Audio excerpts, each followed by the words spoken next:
But let's begin at the beginning. And the beginning was in the first weeks of September 1965 as the competitors for the Daily Express International Offshore Powerboat race arrived in the Solent. All the big names from the 1964 event were there again. Tommy Sopwith as competitor and organizer, Dr. Emil Savundra and Jackie S. Broadjumper third last year under the name of Claudia, and Sonny Levy from Italy. Last year there was drama when the leader, Dick Bertram, passed the finishing mark on the wrong side, letting the Gardner brothers through to victory. Both are back in 1965, both with new boats. Dick Bertram talks of his. I wouldn't want to trade boats with anyone in the race, but she's a fabulous riding boat. Last year you used petrol engines, Dick. Why the change to diesel power? Well, I'm getting older, and this is a bigger, more comfortable boat. She has good power. We're very happy with the power. She's heavier, but there are a lot of horses in these Detroit diesels from General Motors.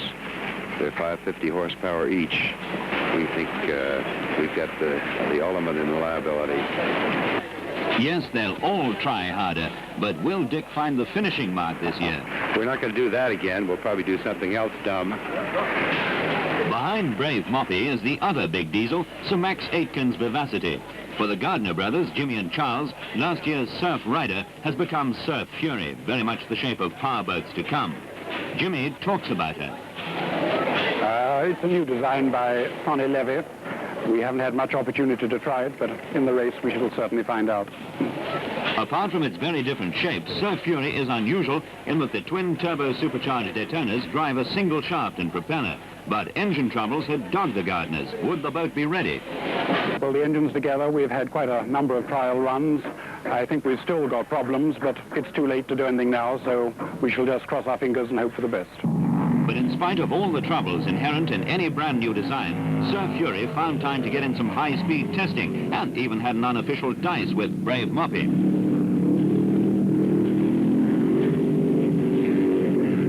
But one of the most fancied competitors was Jim Wynn from America, winner of last year's Fuel Economy and Best All-Rounder prizes. Back again, but this year with a different policy. Well, we're in a little different position this year than last year.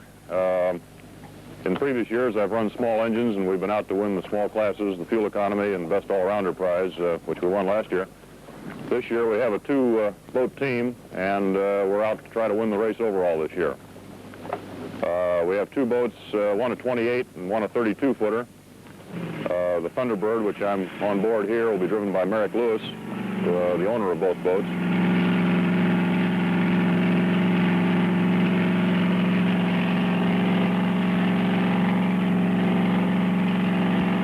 I'll be driving the 32-foot aluminum boat called Maritime.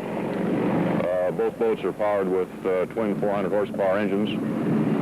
They're both boats capable of around 60 miles per hour, and good boats for rough water, and we hope to be able to do well overall this year.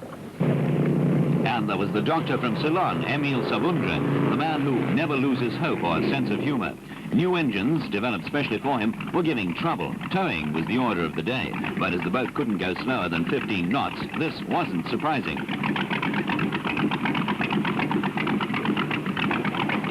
It all looked very gloomy, but the doctor was indomitable. We've got them to the point now where we have the final problems with us, spark plugs mostly, and we have to sort these problems out within the next 48 hours, which is quite a task. We are having a great deal of bother, but this is to be expected. We are trying to do within a period of months what even the largest manufacturers in Detroit take 3 to 5 years to do. I think we've done pretty well so far. Developing 1,200 brake horsepower, the new engines had been built around diesel blocks, and in the testing period, no less than 250 plugs were expended. Savundra called his engines sea unicorns. Well, of course, as you know, a unicorn's a mythical creature anyway, seen only by virgins and very pure people. The sea unicorn's only seen by the virgin mermaid, a very, very rare animal indeed. We're not quite sure whether it's male or female, because at the moment the sea unicorns have been attacking our engineer, Mr. Fred Cross, very, very, very hard. He's suffering very badly from the bruises, and he says he doesn't suffer from trouble with women, so we think they're probably male. But there are lots of other symptoms that make us think they're probably female, including their quite unpredictable nature. Yes, there's no doubt about it. He's a man who never gives up. Sir Max Aitken's drone was among the world's largest entry of 60 boats. She was to be driven by Captain Fell and Commander Peter Bentstrauer, the naval representative on the organizing committee. Alongside her, Lady Aitken's Yo-Yo II, the boat which Jim Wynne drove to third place in both 1962 and 3. Broad Jumper with twin interceptors was an American entry this year, but yachtsman Dennis Miller, third last time, was still in charge. Lady Aitken was in nail-biting mood, but brightened when Jim Wynne recalled his previous successes in the boat. There was a James Bond number for Lucy too, and steeplechase jockey Billy Shan Kidd. There's 1963 winner Sonny Levy. He's designed 8 of this year's entries. Tramontana, 4 Jags, and Tim Powell to drive her. Thunderfish, third in the Miami-Nassau race. So Max Aitken's Vivacity. Broad Jumper. Fast Lady, a huntsman entered in restricted diesel and production classes. Paper Tiger, last year's Class 2 winner. Norvik II. One of the 2 outboards entered. Blue Moppy, re-engined for Keith Schellenberg. On the day before the race came the scrutineering. There was a Neptune 23 from Sweden, complete with picturesque crew and a picturesque name. All boats must be in full cruising trim. Stripped-down races are not allowed. Heatwave, like Tramontana, has 4 Jags. There's one of the lady entrants, Hilary Lang.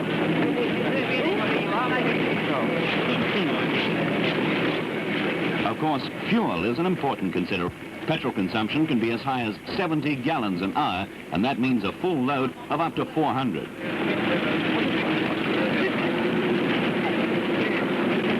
The forecast for race day wasn't exactly encouraging, as the patrol vessels Brave Border and Brave Swordsman arrived.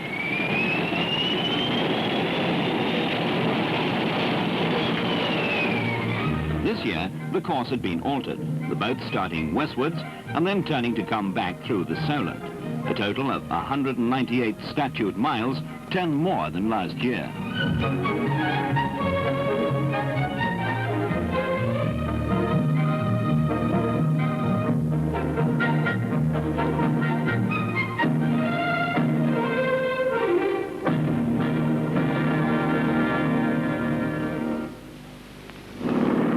But it isn't as bad as it might have been, and race day is bright and clear, with the prospect of interesting winds and good, rough, tough racing. Powerboat race program, There's 10 minutes to go.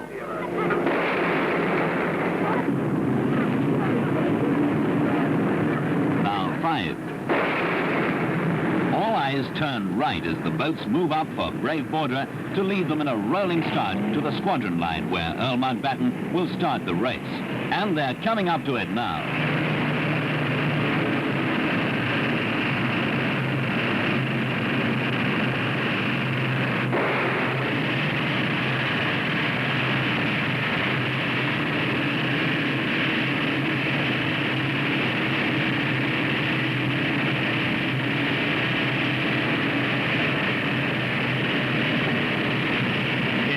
Dicey business to start. There are pleasure boats everywhere and the sea is churned into a turbulent cauldron of frothy white water. It's devil take the hindmost and the lucky ones the lead.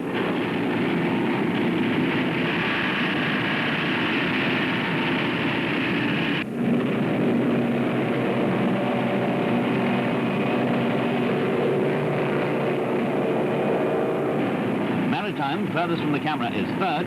Sir Fury second, but coming up fast on the leader, Dick Bertram. Even as early as this, it's a neck-and-neck chase.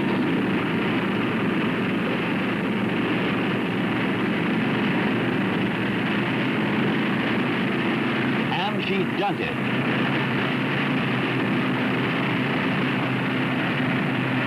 Thunderfish, number 330, is already beginning to show the form that got her into the prize list at Nassau. But Tommy Sopwith, after all his organizing, loses his drive right at the start.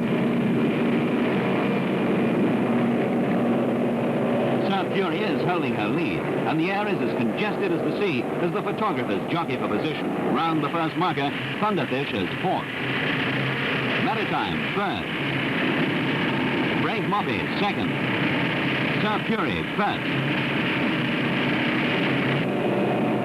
Behind Thunder, the back markers making rough going in the wakes of the leaders.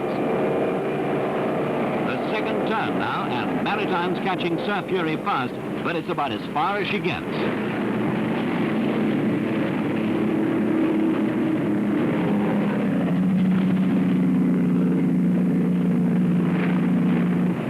Sunny Levy is in 8th position, then Blue Moppy and Migrant number 448.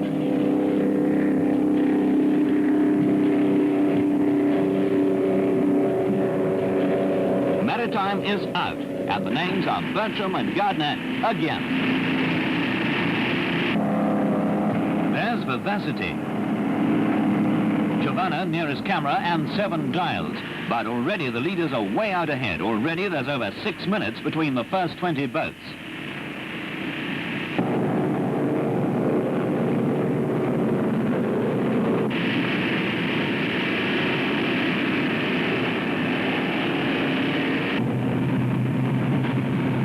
Bertram's back in the lead as they come up to the start again. But suddenly the Gardeners show they've still got power in hand with a terrific crowd-thrilling spectacle. Third is Merrick Lewis and Thunderbird, as news comes that Maritime's cracked a block. Then Thunderfish and a very sorry Tommy Sopwith is passed by Tramontana, the boat he drove last year, now running fourth.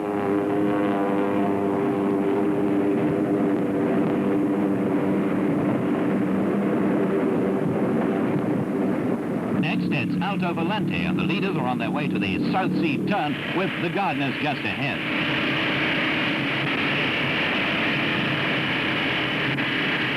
Merrick Lewis is 1 minute behind them.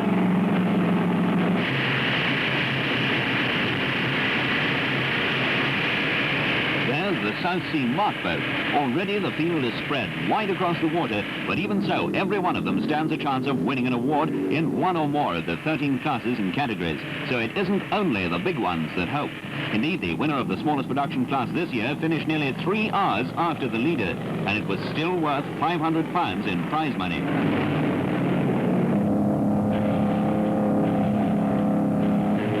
Earl of Lucan in Migrant is having a private war with Tramontana, but as usual, the 4 big engines are a bother.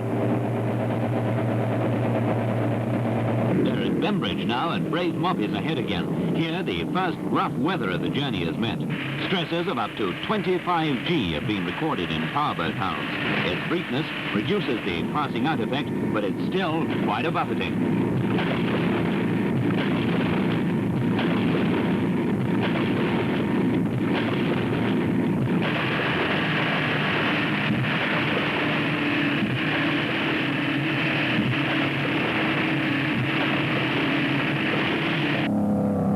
They're passing Sandown.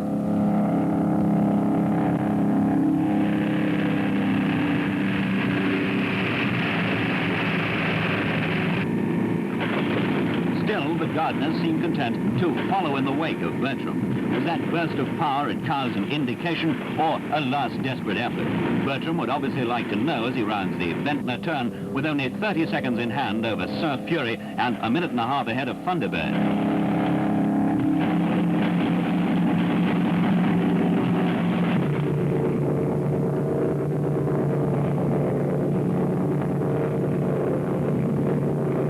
Alto Valente has passed Tramontana and is 5th. Dennis Miller and Broad Jumper 6th as Bertram rounds the Nab Tower. Thunderfish is still 4th.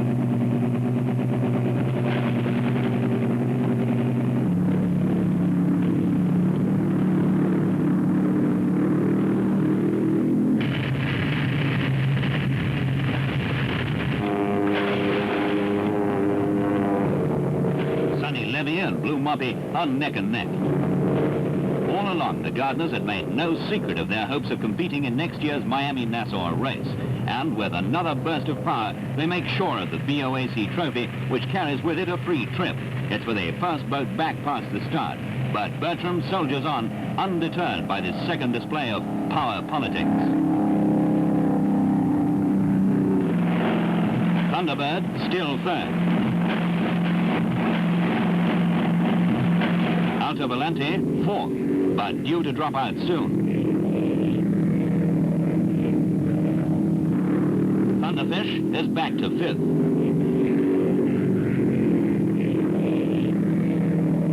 Broad Jumper sixth. Tramontana seventh, and sailing on like an angry duchess. Then Esperanciella and Blue Moppy.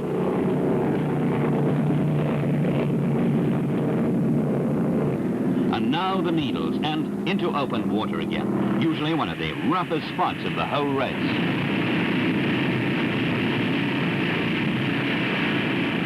Brave Borderer gives Earl Mountbatten a roughish sort of ride, but my guess is that by now most of the competitors wouldn't mind changing places.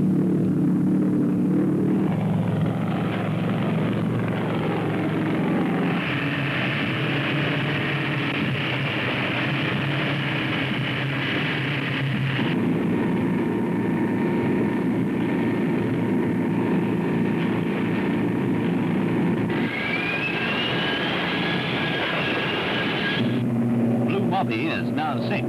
Soon after these pictures were taken, John Wilmot had to be put aboard a spectator crowd. He put a 6-inch bend in the grab rail with his chin. That's how rough it was.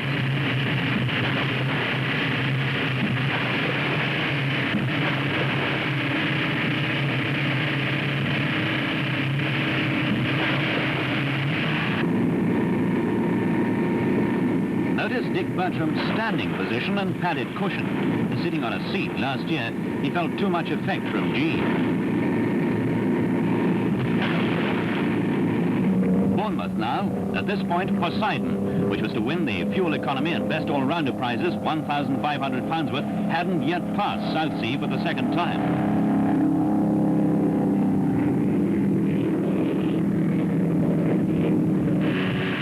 Now they're on their way to St. Albans Head, and it's still Brave Moppy with Surf Fury in her slipstream.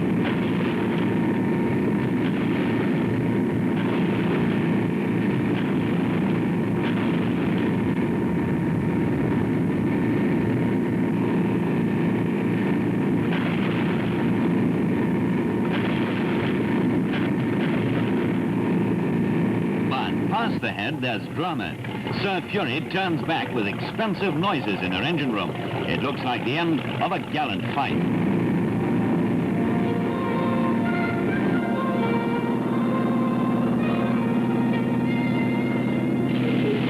Brave Borderer turns to the rescue, if rescue is the word.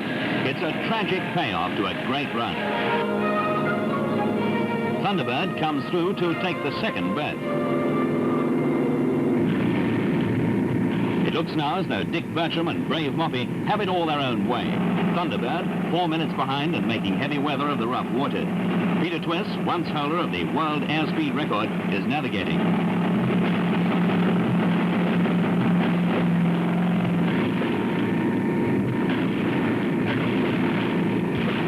Past Portland now and into the angry waters of Lime Bay. But Bertram can throttle back and keep his boat intact. He's got the time to do it. But not so Thunderbird, who's got a long way to go and a lot of surplus diesel power to get.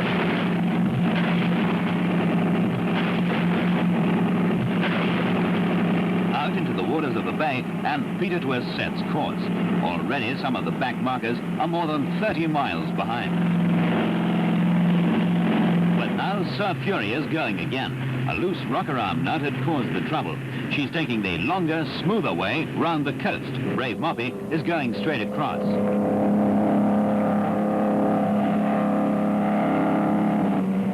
Round the Scaries Buoy and its coastal waters to the finish.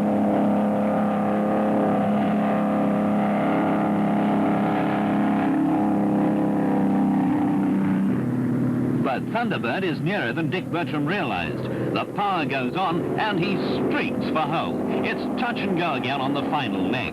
Guided this time by Mike Ritchie of the Institute of Navigation, there's no mistake, and brave Moppy threads her way through the pleasure craft towards the magic end. This is the only one of the world's major powerboat races that Bertram hasn't won. Now, barring accidents, he just can't fail.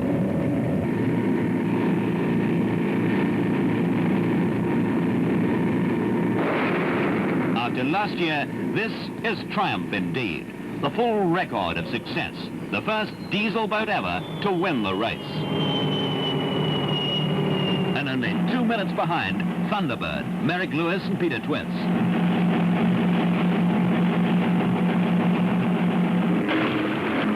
Tramontana is in third place, but that's reckoning without Surf Fury.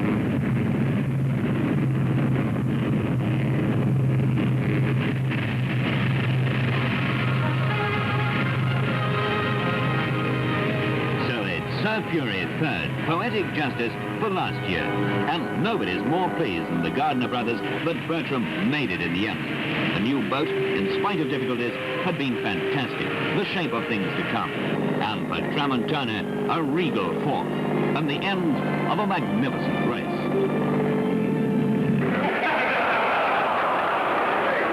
All right, there's another one coming up.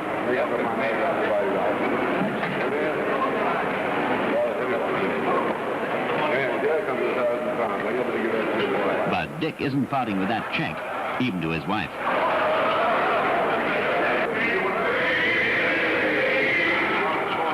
Well, I'm very glad that you asked me because I really do want to say a few words. I want to say what a tremendous honor it is to have this presentation by Lord Mountbatten. And I want to say how much I appreciate the tremendous organization behind this race by Sir Max, Tommy, and all the others who have made it the premier powerboat race in the world. I have to say I was disappointed when I saw the Gardner brothers break down. They're giving us such a tremendous race with such grand people. But I guess maybe this is what keeps us in this sport, occasional disappointment. But I'm very happy. Thank you very much.